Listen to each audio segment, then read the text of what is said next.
Isla had always been a confident and outspoken girl. At 13, she thought she understood the world better than most, often dismissing things that seemed different or unfamiliar.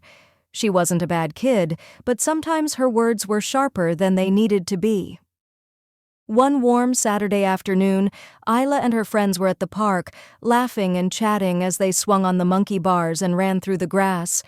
As they played, a little boy named Oliver, who had Down syndrome, approached them.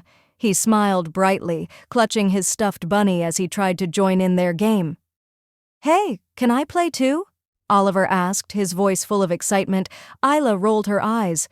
"This game is too fast for you. You wouldn't get it." Her friends shifted uncomfortably, but no one said anything.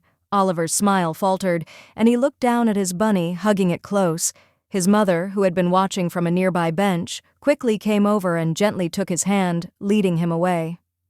That evening, when Isla returned home, she found her mother, Mrs. Thompson, standing in the kitchen, arms crossed and expression stern. "We need to talk," she said, her voice firm. Isla hesitated, sensing something serious was coming. "About what?" Mrs. Thompson held up her phone. "I got a call from Oliver's mother. She told me what happened at the park today. Is it true? Did you exclude that little boy and make him feel unwelcome?" Isla's stomach twisted. "I wasn't mean. I just didn't think he could keep up." Mrs. Thompson's eyes hardened. "That's not an excuse. You hurt a child who only wanted to play. Do you know how special Oliver is? He faces challenges every day, and instead of showing kindness, you made him feel like he didn't belong. That is not how I raised you." Isla swallowed hard. She had never seen her mother this disappointed before.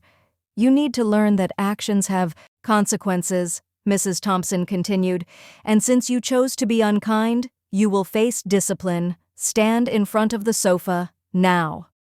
Isla's heart pounded. She had been disciplined before, but not in a long time.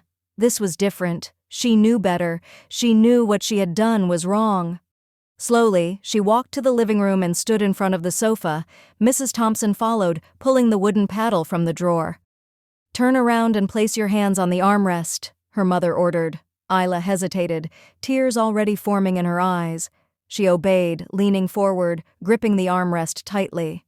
The first swat landed, sharp and firm. She gasped, her grip tightening. Another swat followed, then another.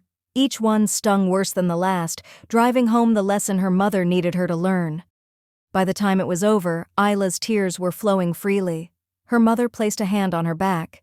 "This wasn't just about discipline, Isla," she said gently. "This was about teaching you to be a better person. I don't ever want to hear about you mistreating someone again, especially someone who already faces enough challenges in life. Do you understand?" Isla wiped her eyes and nodded. "Yes, Mom. I'm sorry." Mrs. Thompson sighed.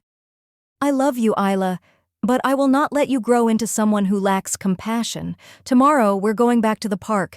You're going to apologize to Oliver." Isla sniffled but nodded. She knew her mother was right. The next day, she found Oliver and his mother at the park. Nervously, she walked up to them.